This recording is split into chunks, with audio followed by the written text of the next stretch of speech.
Bom dia para todos. Good morning, everyone. This session will be in English, but just a couple words in Portuguese. Muito bom dia a todos, muito boa tarde para aqueles que nos acompanham em outras latitudes, onde já é tarde, na costa leste dos Estados Unidos da América e do Canadá.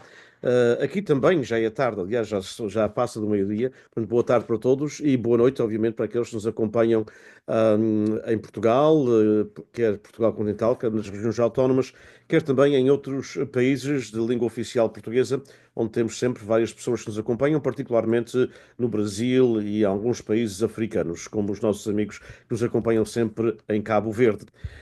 Mas como disse, esta sessão será em inglês. So, good afternoon, everyone. Good afternoon to the students who are following us here on through our university system.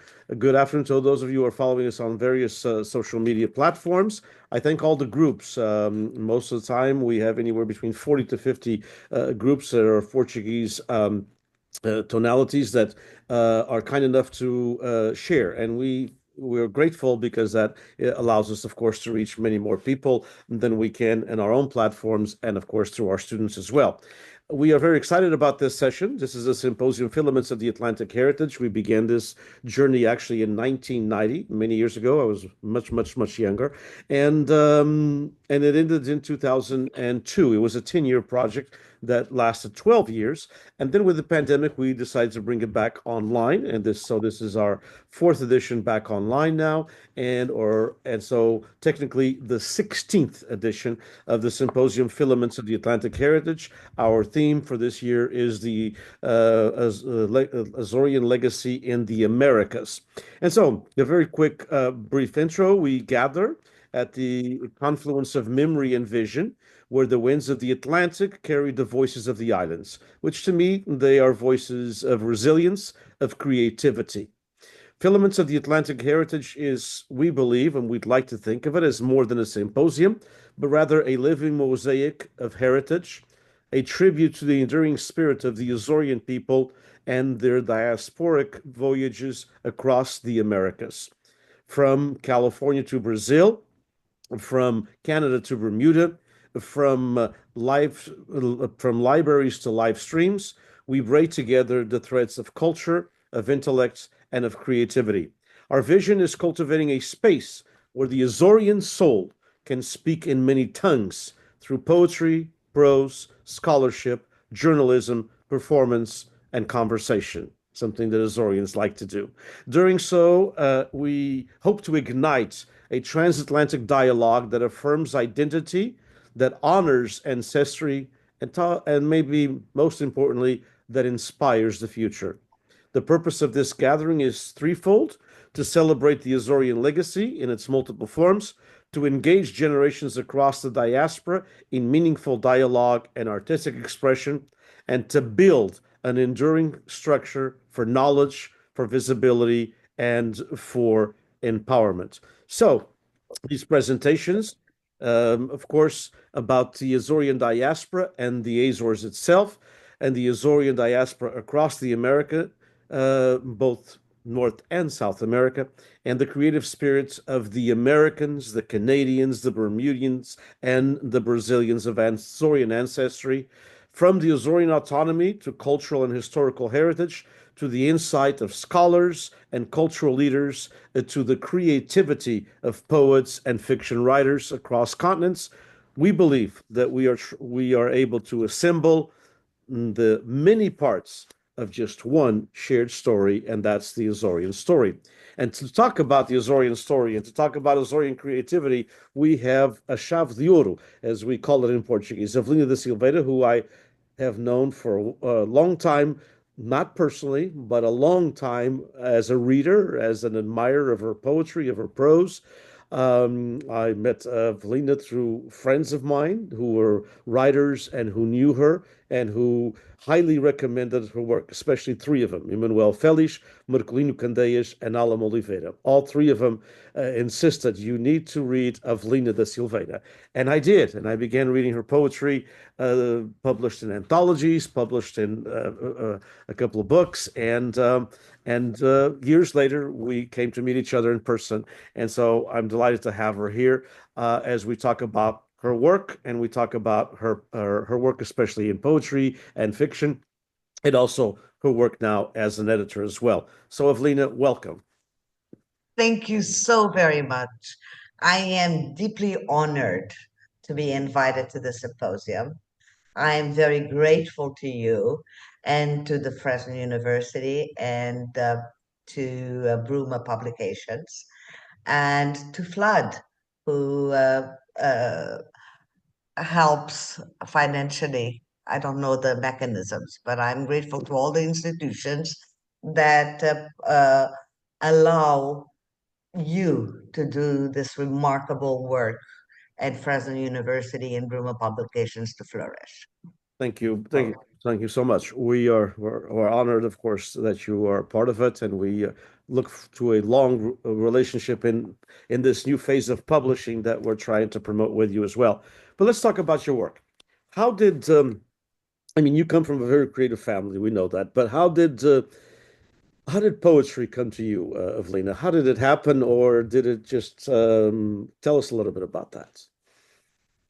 I've always saw magic in everything that surrounded me, and poetry is magic.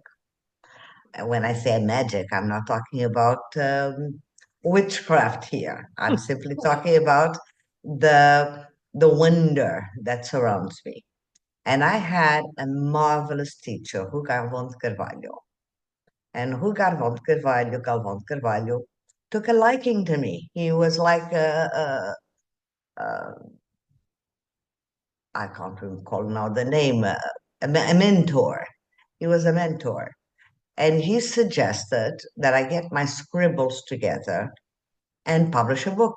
I was 16 years old, Dinesh, and listeners. And he also decided on my name because my legal name is Evelina Ferreira, Evelina Maria de Silveira Ferreira. And he said, no, no, you are going to be Evelina de Silveira, just like Pedro de Silveira from the same island your mother comes from. And that's how poetry started. Um, I used to read a lot of poetry. I read less now. I read much more fiction. But I also write much more fiction nowadays than I do poetry. What I brought here with me, I have here accessible, is some English poetry because we decided that we were going to do this program in English.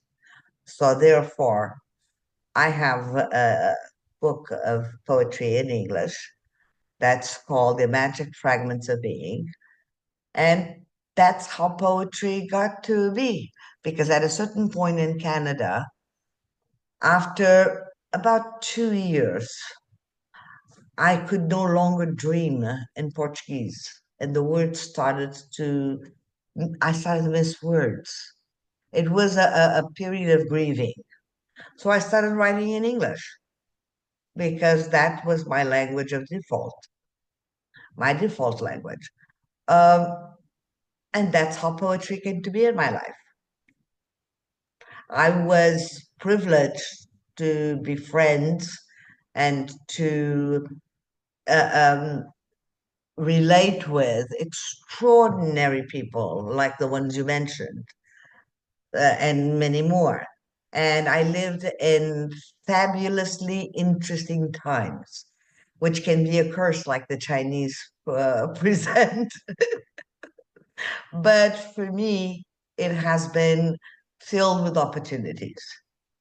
And I have been, in Portuguese, we say carinhada. I have been um, supported by a large number of extraordinary people who believed in me and who make me to want to be better all the time. And so you began basically by writing poetry then. So it wasn't fiction came later. Fiction came later, and fiction came. First of all, I didn't believe I could write fiction. Okay. It may be silly, but I always thought that poetry was easier, which is not. It's the opposite. Poetry is much more demanding, but it flowed. And for me, it was like breathing. It just came out. And then I worked the phrasing, and I worked the grouping of verses. I worked the verses. I worked all of that, but there was a flow like breathing. And I always believed that I would be incapable of writing fiction because that was for proper writers. And but I had a story, and for about since 1998, when the Taliban took over Afghanistan, I started to dream of a story. And that was the story. It took me all of that time until 2023, when I finally decided I'm going to write this story because I had it all in my mind. And in a month and a half, I wrote Mother of Stones. It's because I had everything in my brain. I had lived with it for so long. So Mother of Stones came out in 2024, last year. Um, is It was published in Great Britain. I had a copyright reviewer, editor here who did marvelous work, and then also Austin McMillan did the rest. The book I have Austin Macaulay, sorry, did also its own editing. After that, I did a translation, and I have Mãe de Pedras, which was published in Lisbon by First Primeiro Capítulo. That's the one. That is an edition, not of Primeiro Capítulo, the one you're showing right now. That's a Moonwater edition publication, because Primeiro Capítulo does not do wide distribution, nor does it do digital ebooks, digital versions. And that's how my first book came about, without formal training in writing, without in writing fiction.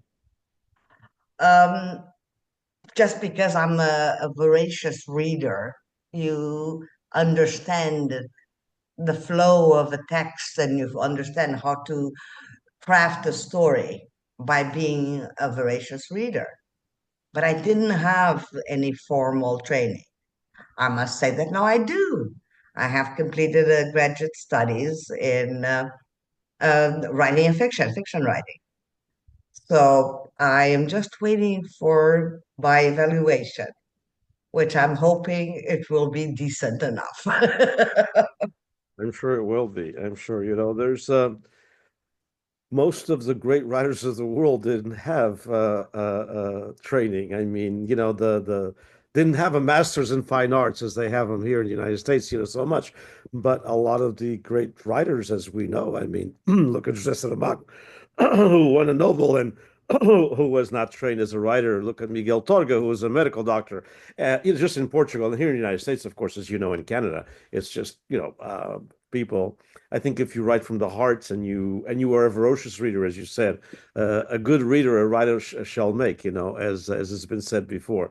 Do you mind, as we and I just shared, of course, those two books, and the wonderful thing, and we'll talk a little bit about the editions themselves, but the wonderful thing with using the new forms of technologies that we can now reach more people and make the product available. But do you mind, before we continue any further, reading a poem or two from your book for us, so we could? I could. I have what I did. I went through, I will share some of my books, Okay. and then I selected not chapters, paragraphs that I would like to Sure. share with. So before we go into poetry, Correct. Or unless you want to start just with poetry and then we go to fiction. We can start with fiction. It's up to you. Your choice. Okay, let's start with fiction. Okay. So I have here the explains the reason why I wrote Mother of Stones. At a certain point, the Mother of Stones, who is a main character, protagonist in my novel, travels all over the world. And this is from that period of her travels. In most countries of the developing world, their safe travels involved hiring local male mercenaries because the female warriors would not be accepted. So the mater herself made herself look old, wore a gray wig under her head coverings, and all women, depending on local customs, wore abayas, hijabs, niqabs, or burqas. In these cases, they always traveled on high alert with their weapons concealed under their voluminous clothing. In most cases, she came home broken-hearted with the plight of women all over the world. While climate change brought unspeakable hardships, war, famine, and brutality were common and gratuitous. They ravaged the lives of people, but the worst victims were women and children. Men spread terror through the most misogynist acts of terrorism. Telea's schools and health centers, Telea is the organization that is at the center of the story, were destroyed all over Africa by Daesh and Al Shabaab. Children were kidnapped while teachers and health personnel were slaughtered. And this is in the future. In the United States and in South America, gangs and drug lords destabilized whole communities, and Telea's assets were the targets of violence. And as always, machismo kills, and patriarchy maintains its hegemony through rape and fists. Something had to be done to eradicate the source of war and terrorism, violent men. So the Mater started to have the most radical ideas. And I will stop here. So that was the motivation to write this novel. Wonderful novel. And Thank you. I highly recommend it. I read it in English. I read it in Portuguese as well. I was well. You were kind enough to give me a copy in English, and I bought the online version. And as I said in a little piece I wrote, I think it's really a work that, and I'll just quote myself here, which reminds us Please. liberation is a slow and deliberate process, and that justice begins with the smallest acts of care and resistance. And I think that's important because we kind of forget that in today's society. We're so used to being bombarded, with bullies and brutalities, and whether it be in actions or in words, that we think that sometimes our small acts, towards a neighbor, towards a friend, towards someone on the street that we just saw and needs help crossing the street or getting something that he or she dropped. We think that those things don't matter. But I think that in your writing, as I said, it's throughout the writing, and it really brings that home. Acts of justice begin with the smallest of care and resistance, and so it's the novel asks, and I write, and I quote again, asks the readers to imagine a world not ruled by domination and hierarchy, but shaped by memory, connection, and fierce, unwavering love. And I think that And that is all that can ever change the world. it's true. That's so true. We can have structural changes that are due to historical convulsions. And in the book, there is a historic convulsion um, that is the source of much ethical dilemmas that the main protagonist goes through and meditates and thinks about. But, and we can legislate change. But in the end, it's the small, everyday acts of resistance, of kindness, of saying, I will believe that I can leave the world better than than the world that I found it.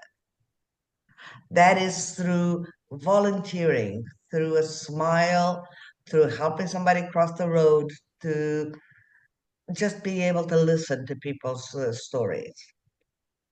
The small acts of kindness are just as important as the largest initiatives at continental level, I believe.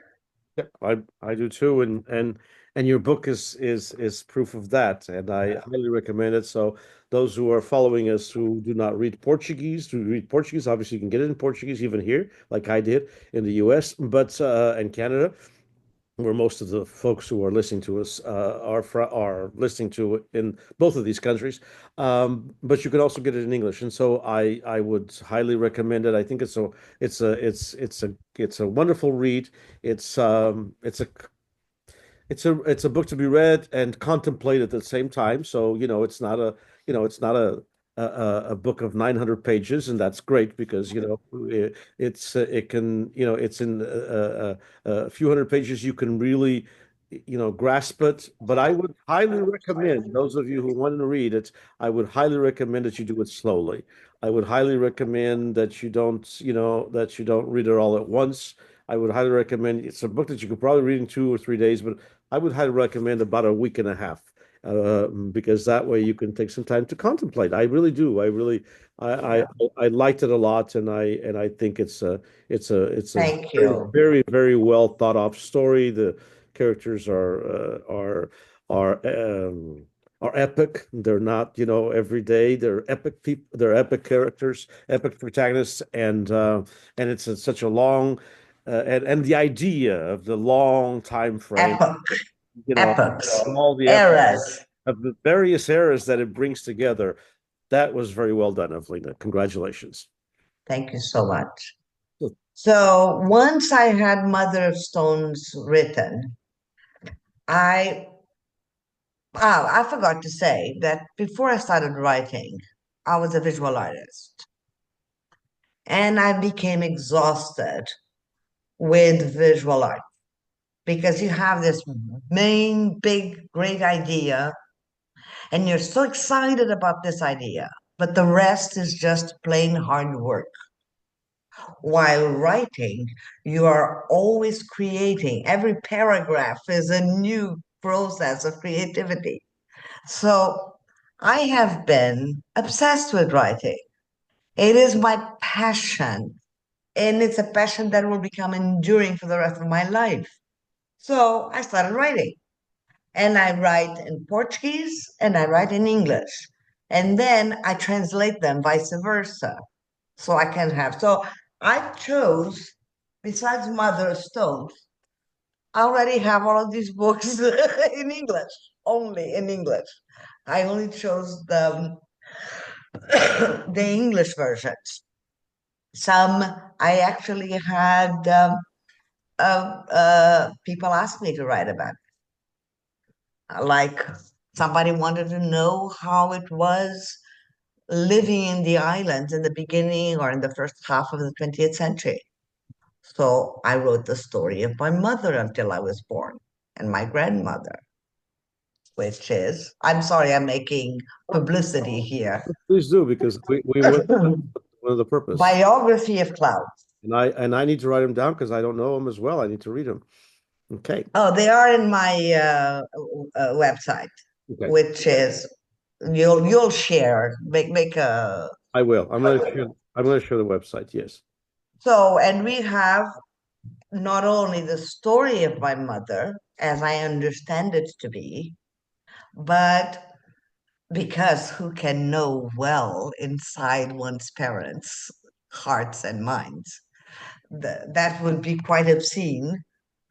But as well as I know by the stories and the photographs, but then I tell about how was everyday life in the first half of the 20th century in the island of the Flores and later on in the island of San Miguel. Because I always start with San Miguel.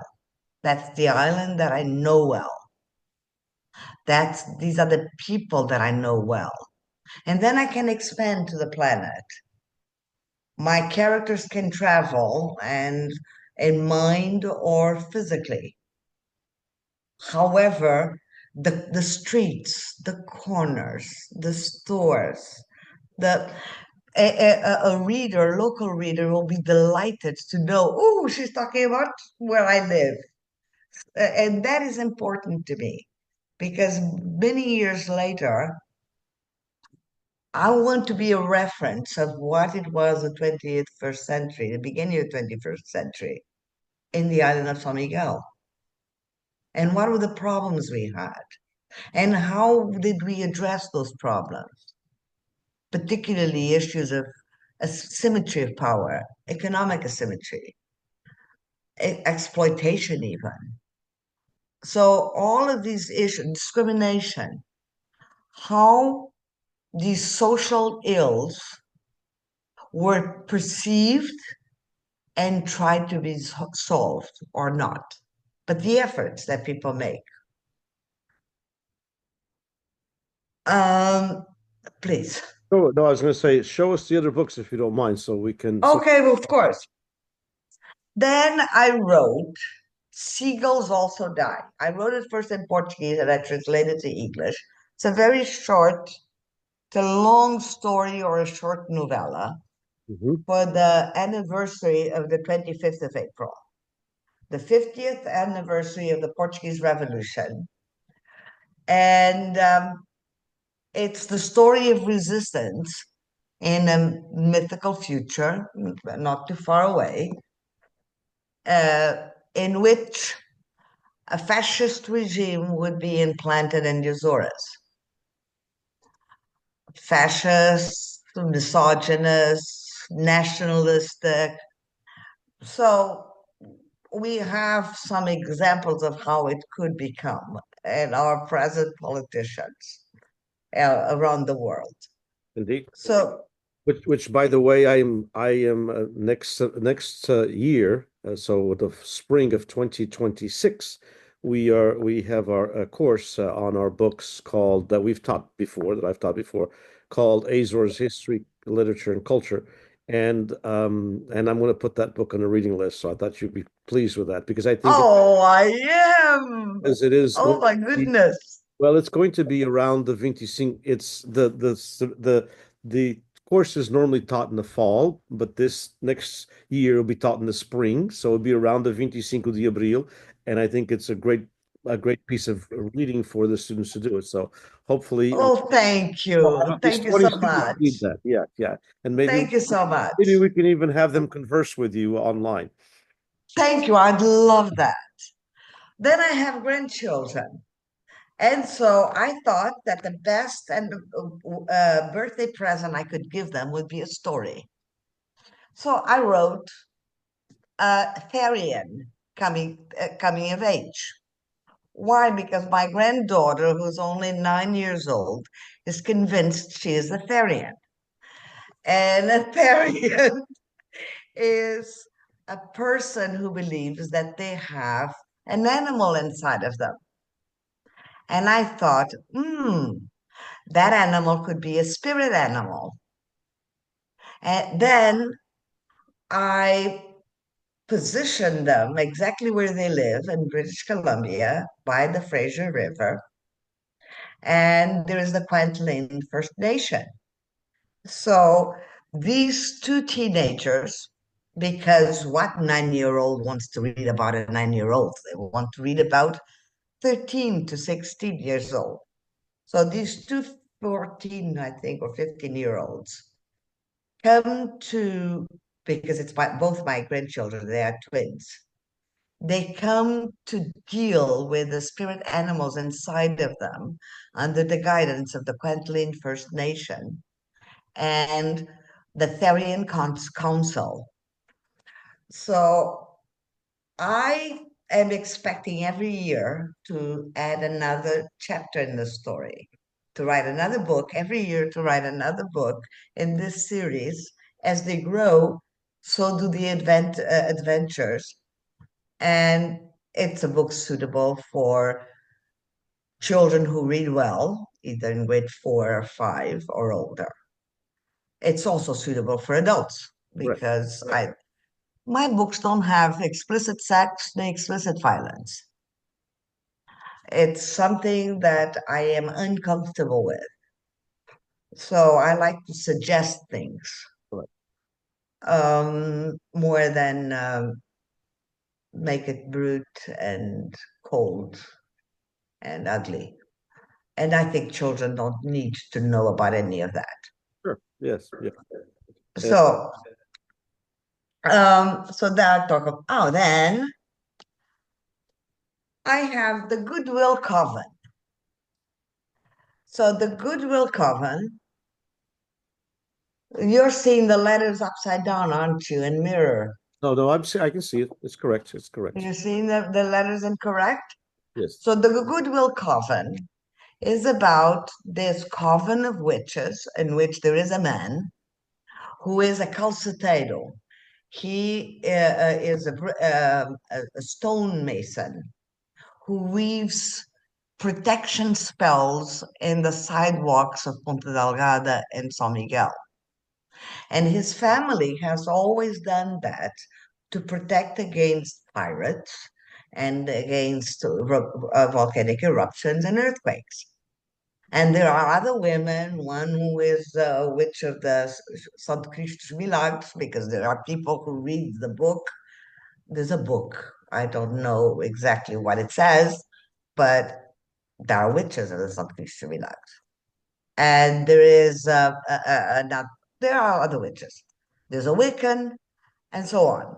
And there's going to be a huge earthquake that could destroy the island, cleave it in half. So they, with the help of the local priest, unknowingly, but who's a very kind man, um, they uh, do a major spell that prevents the destruction of the island. So that's fun to read. Beyond Time is what would have happened if our e-readers became portals Oh, oh, that would make the special readers dive into the minds and experiences of the writers and or of the particular characters. Uh, and yes, there's another organization behind that, the Guardians of Texts and Knowledge. I am having so much fun writing that you have no idea. It's truly a labor of passion. So, as you can see, most of what I've written up to now has been speculative fiction. So I asked the question, what if? right. Um, Now I have in my hands, so to speak, a novel that is neorealistic. So I'm following a woman who actually happens to be a real woman. I changed the name, exaggerated her experiences, fictionalized them, but for the main part, it's her life. And it's a tragic life. It's absolutely tragic, but it's a real life from a social housing and where I volunteer. So she told me and the story one day, and I was so moved and heartbroken, and at the same time, an admiration of her resilience, to her capacity to overcome so many tragedies. That I said, I'm going to write the story of this woman, and that's what I'm doing now. Fantastic. Fantastic. Let me ask you a couple of questions about, um, from this experience and from, of course, your your phase of writing the speculative fiction and other pieces of work as well. You decided to make a bit of a change and also be an editor. In other words, with Moonwater Yes. Editions. And um, How do you how do how do you how do you put these two together? I mean, Very easily, yes. very easily. It's a bit for the expensive because you have to register a business, and it's not like in Canada or in the United States, which you can do online and you pay a moderate fee and you have a business. No, here you have to have lawyers and solicitors to do the job, and it's a long process of registration, but it's official. I have an official business. And why did I start this business? I have been a poet for over 40 years. And as you said, I'm in several anthologies, and I believe I am respected in the areas and in the work that I have done in poetry. Then I had a book, and I went to a particular editor here, publisher here, around in the Azores, and I submitted my book. I didn't even merit. I'm sorry, it's not in our plans right now. They didn't even answer me. They ignored me. So I thought, this is outrageous. I'm going to make my own business and I'm going to publish my own books and the books of anybody who wants to have their books published, as long as I approve of the quality, literary quality. So for anybody who's interested in looking at the website, it's called moonwater-editions.com. And I have, um, so I have ethical principles of Moonwater Edition. And those are non-negotiable. There will be no misogyny, no racism. So, and I explain how it goes. So there will be no discrimination in the texts that I publish, and everything is absolutely transparent for the authors, and the authors always keep their copyright. So they pay a fee, a very small fee, and but I have it very clearly explained there. All it matters to me is that the work is publishable in the sense that it's of good quality, whether it is a book of poetry or a thesis or dissertation, because there are students who would like to have their work published. And that's how it came to be. So I decided and I made it. And the beauty of this system for the writer who wants to have their work published is that indeed they keep always the copyright. They just paid me a fee for the service of formatting, doing the cover and publishing. It is a very reasonable fee. People can contact me and I'll let them know. And the point really is to be a facilitator of other writers so that they won't have to experience what I went through trying to break into some kind of club that those who are outside struggle to get in, which is a publishing club in certain areas and certain, not all publishing houses do that. There are plenty of very reputable publishing houses that do it on merit alone. But that wasn't the case. Sure, sure. And the wonderful thing is that through Moonwater Editions, you're able to your books and other authors that you'll publish, you're able to have multiple formats. I think that sometimes, yes, we all love, those of us who like to read and write, we all love a printed piece of work, but we have to understand that younger generations, this is how they read, and you know. Yeah. And so it's wonderful that we can also reach this other market, and which is not really an emerging market, as you know, Evelina. It's an established already market. Oh, yeah. People who read, with digital tablets.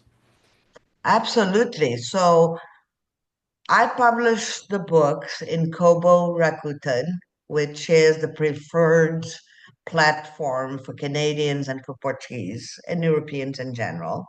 And I published them in Amazon, both, not both, in three formats, as an ebook, as a soft cover, and as a hardcover. And people can order one, two, three for the pleasure of having their own book and their own shelf or giving it for Christmas to mom and dad or to friends. Or they can do a major shipping of 999 books. I don't know. But that is not my concern anymore because I already did the work. People have their own accounts. The copyright advances or payments are made directly to their accounts, to the client's accounts. So it doesn't pass by me. And it's a wonderful system. And it's a And great system for those because in the port, not just those of you, who are watching us and listening to us, not just the Portuguese American and Portuguese Canadian communities, although that's an important aspect, but even throughout Canada and the United States, there are small bookstores that really can't afford to buy, 15, 20 books. exactly. They'll invest in two or three. That's all they're going to invest. So it's also an outlet for smaller bookstores to have their own niche, their own different Yeah. kind of thing. The only problem is that it is the issue of publicity. I don't have the resources Sure, to mount a publicity campaign for sure, anybody, not even for myself. sure, So the small bookstores won't know about the existence of the books sure. unless somebody brings it to their attention. Right. And that's what programs like yours does. Well, and we have, You yeah, bring it to people's attention. correct. And we have a tradition, especially in the mainstream society in Canada and the United States, of people who are readers going to their local bookstore and say, listen, order this book for me. Some people prefer Exactly. that than ordering it from, directly. And so if that's the way you prefer doing it, you can, or you can go, of course, directly online, as I showed you, whether from one format or the next. Before we run out of time, I want to ask you a couple other things, and I want you to read some poetry for us. Yes, I'm ready. that's I'm ready. the first one. Yes, please read the poetry for us. And this book is available also through On Amazon Amazon. Yes, I in whatever format people want. correct. Okay, I'm going to read three poems because they're very small. that's fine. I'll take the time. Just merely plain. Broken hearted, listless, and just merely plain, we have traveled so far and so long that we've come from the echoes of ourselves, dressed like ballerinas in a runaway train. We have unmasked the shadows of our fears, like children afraid of the night, and we wrapped ourselves in feathery shawls, warmed by the thousand candles on the edge of a blade. We have flown to the moon in starry light and drunk the dregs of leftover wine from broken glasses and empty bars. We have spoken with rain and fire in our voices and listened to the whispers in the dark, but like scattered angels we remain, broken hearted, listless, and just merely plain.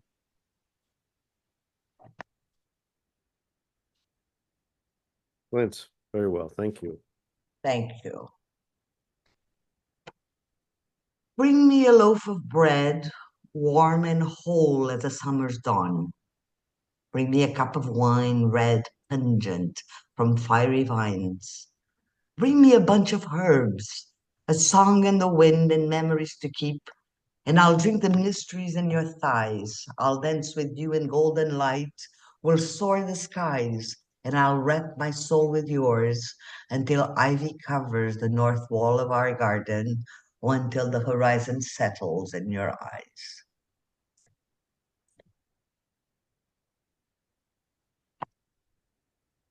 And the final one. with my Canadian roots. Mm. Or, yeah, in the beginning, was there a beginning? I'm sure that Coyote came and stomped his feet on the snow in front of my tent, but I'm not sure there was a beginning, or if he has been coming to me through the silver thread of my lives. Coyote came, shifting in size, sometimes solid as the granite, and tall like a maple or a birch.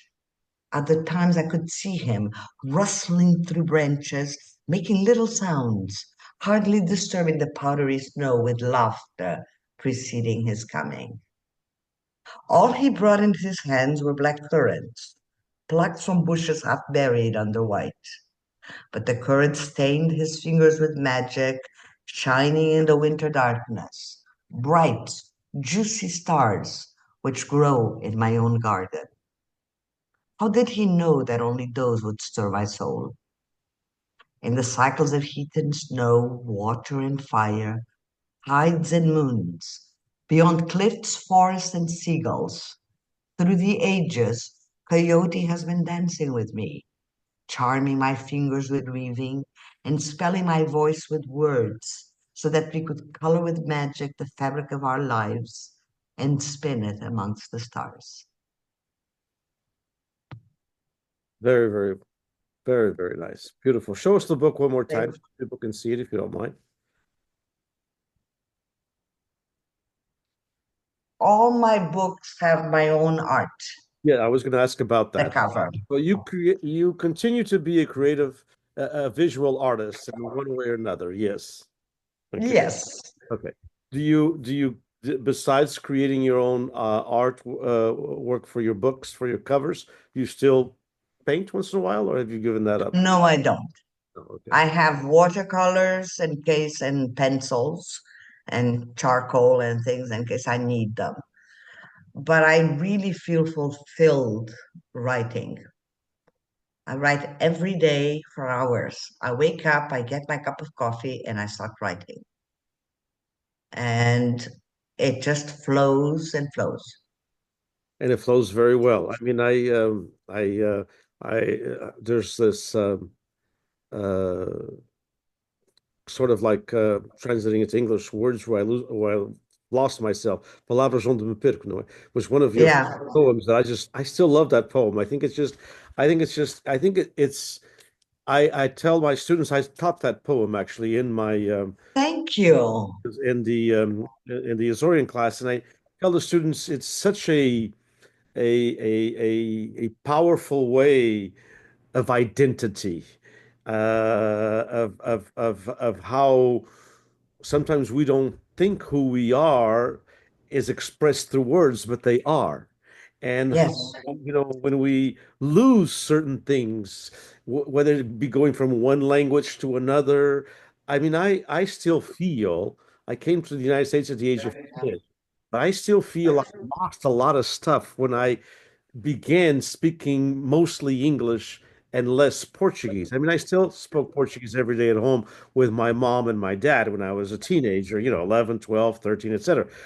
That our home language was Portuguese, but being away, I recall, and this may be, but I tell this to my students. I recall when I started English language school at the age of 10, when he came in November of 1968, that there was a part of me that had lost itself, and that I only regained it when I understood both languages well, when I understood the new, exactly.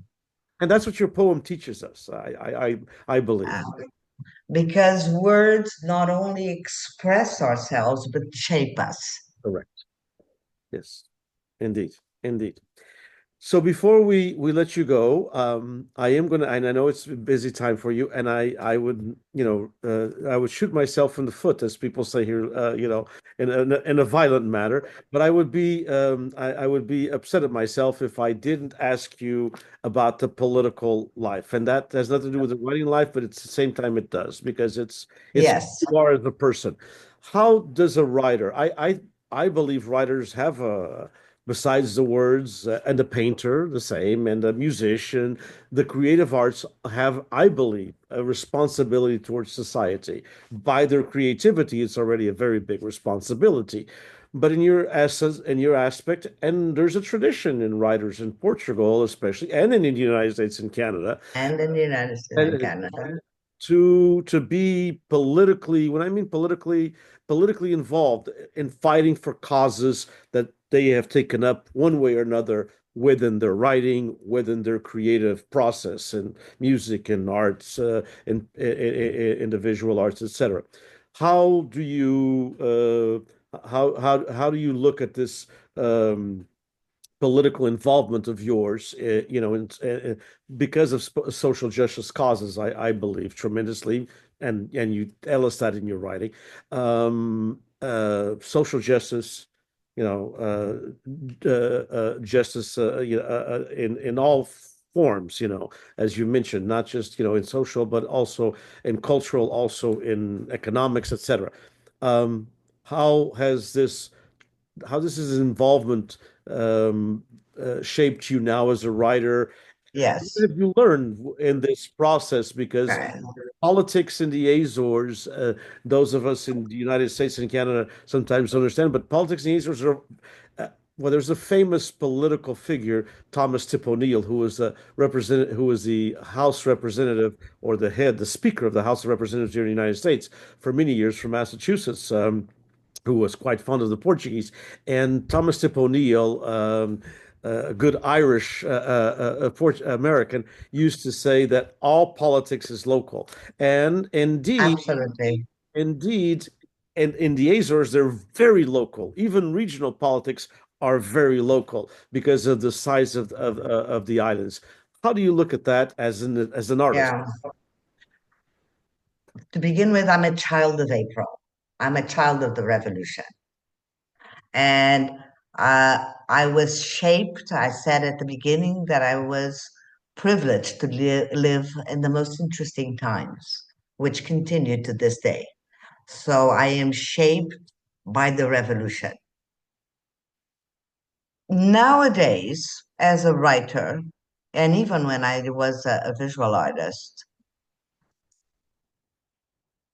I believe it is my responsibility to reflect upon the material, social, and cultural conditions of the society in the world where I live and to make it better. Somebody said, activism is the rent we pay for living in this planet. I don't know who said that, but it always stays in my mind. So I don't want to be too explicit. The Seagulls Also Die is a one-off because it was really for the 50th anniversary of the 20th of April, 25th of April. So it was a one-off. I'm not writing any more explicitly political books, fiction. But um, they permeate everything that I write because of this rage inside that I sometimes feel about injustice that is not expressed with me yelling. On the opposite, it's expressed with a genuine effort that when I die, I will have left the world a little bit better than when I came into it. And politics, as you say, is local. So I am a member of local parliament, of municipal parliament for my party, which is the left bloc, in case there are Azorians who want to vote in the national elections. Of course, yes. Uh, yeah. So, and one thing, there are exceptions, of course, there's always exceptions, but one thing that delights me is the level of cordiality between the different factions, the different parties within local politics. We are neighbors trying to solve neighborly problems. And is as such that we look at each other. We value contributions. I am as ready to vote a contribution from center-right party as they are to vote my own contributions, in favor of my own contributions.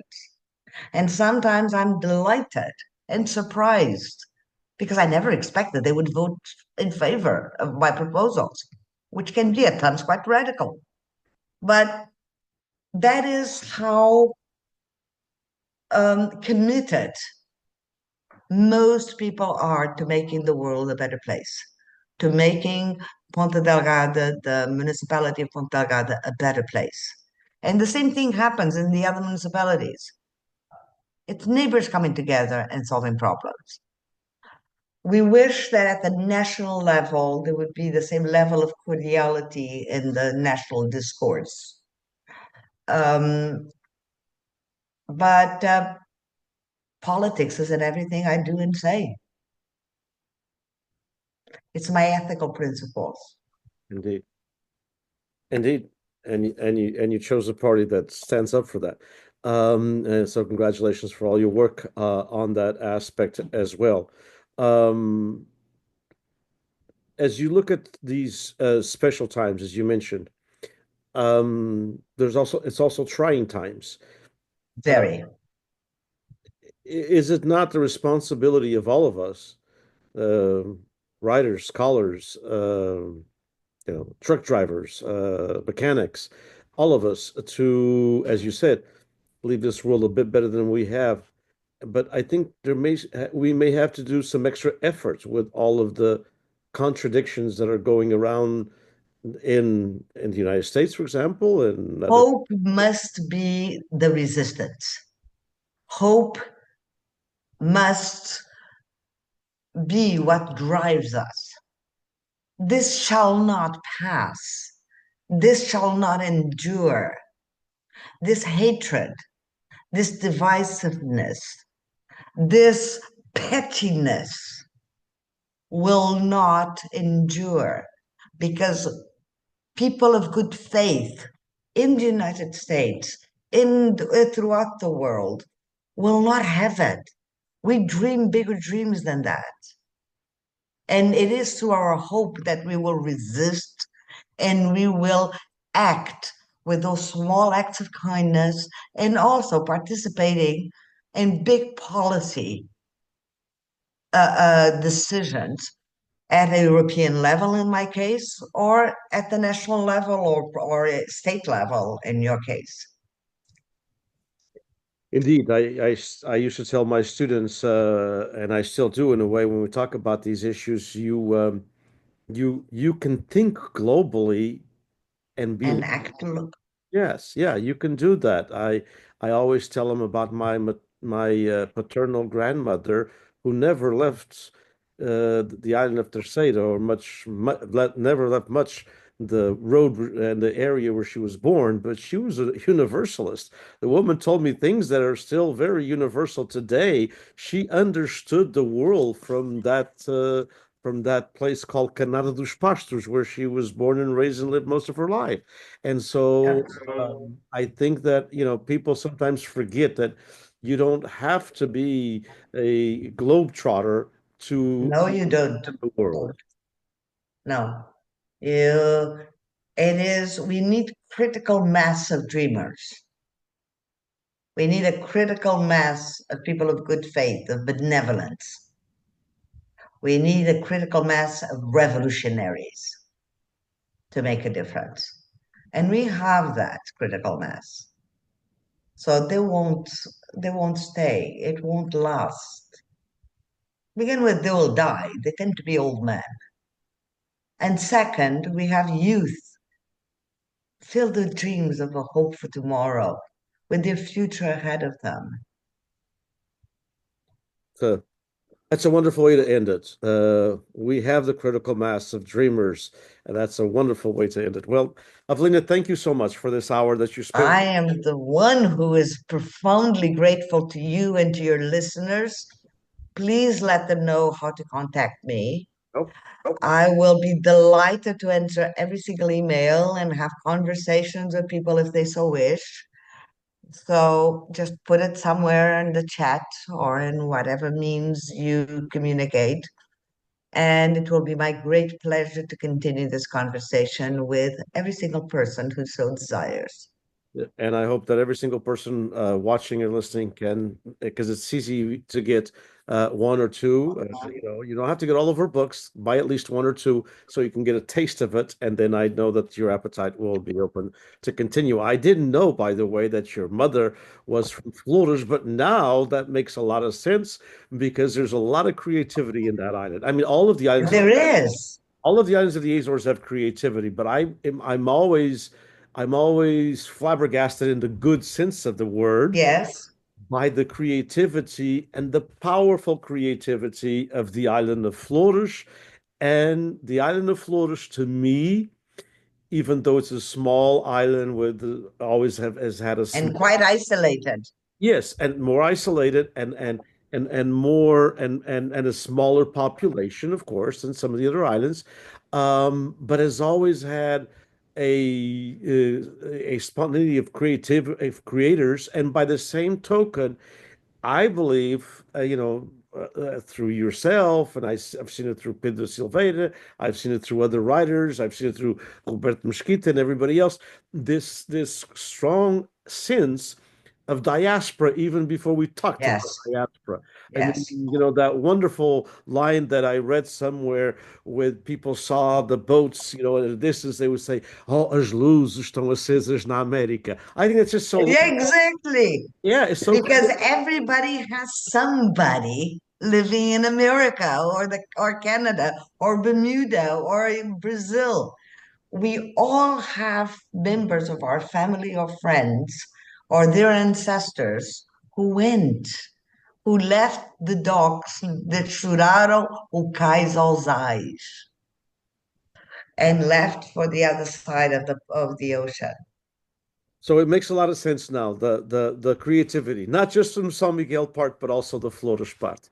I learned that. I didn't know that. So again, thank you so much, Evelina, My thank you.